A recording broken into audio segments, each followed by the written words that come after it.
Bismillahirrahmanirrahim. Assalamualaikum warahmatullahi wabarakatuh.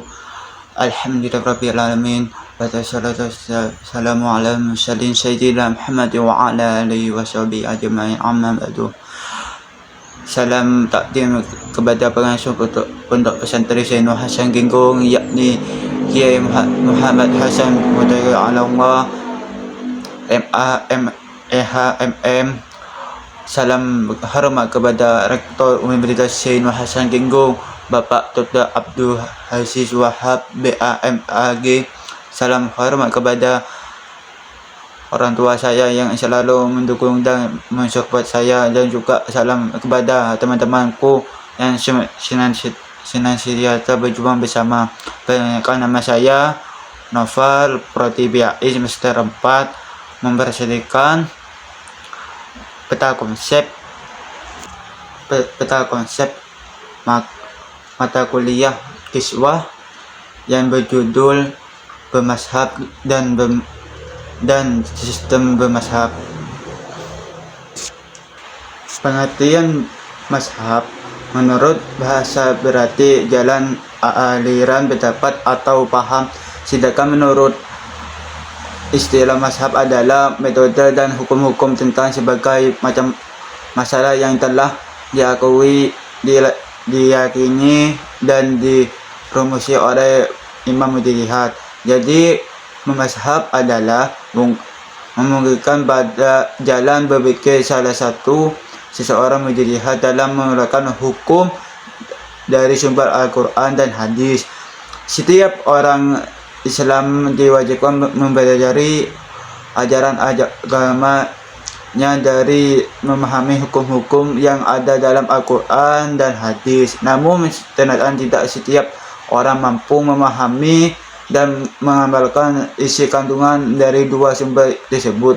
Hanya sebagian saja yang mampu melakukan hal tersebut dengan beberapa persyaratan yang ketat agar hasil ijtihad benar dapat dipertanggungjawabkan. Misalnya para imam Hanafi, Maliki, Syafi'i, Hambali. Bermazhab pada masa sekarang ini tidak dapat dihindarkan lagi di kalangan Ahlus Sunnah wal Jamaah.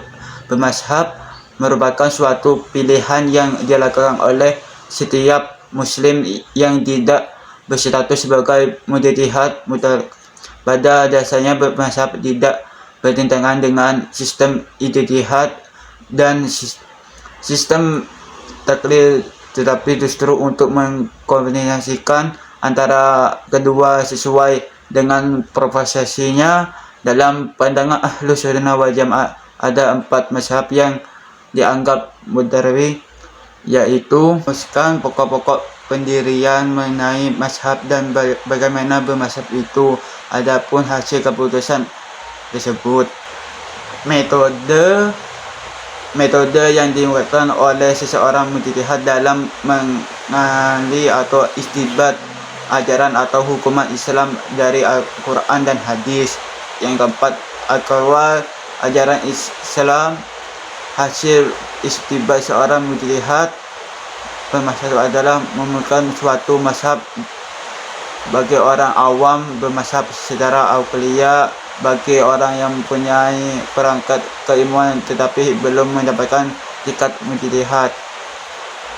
Menurut Al-Quran, dalam Al-Quran ada petunjuk yang mendengarkan dasar perintah kewajiban memiliki mazhab, yakni perintah Allah agar kita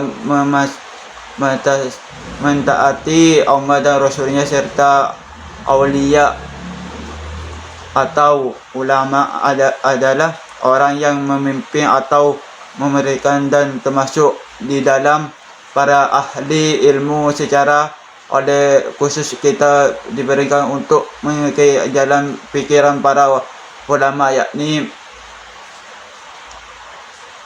bermazhab. Yang kedua yaitu hadis. Disebutkan dalam banyak hadis agar kita memiliki golongan paham yang paling besar dari umat Islam untuk dikatakan dengan kelompok paling besar atau mayoritas memberikan sangat kecil sekali untuk membuat kesepakatan guna melewatkan hukum-hukum Islam. Yang ketiga, ijma'. Ijma' adalah kesepakatan pendapat para ahli mujtahid pada suatu zaman seperti kalau Rasulullah SAW mengenai suatu tertentu hukum syariah. Duhur ulama mendapatkan bahwa ijma' adalah merupakan metode wajib diamalkan. Bermazhab menjadi dilakukan dengan istibad jam'i dalam hal-hal yang tidak ditemukan agaknya atau ajaran atau hukum dalam 4 mazhab oleh para ahlinya. Bermazhab secara masyhur maupun ahli hanya dilakukan dalam ruang lingkup mazhab Hanafi, Maliki, Syafi'i, dan Hambali. Cukup sekian dari saya. Assalamualaikum warahmatullahi wabarakatuh.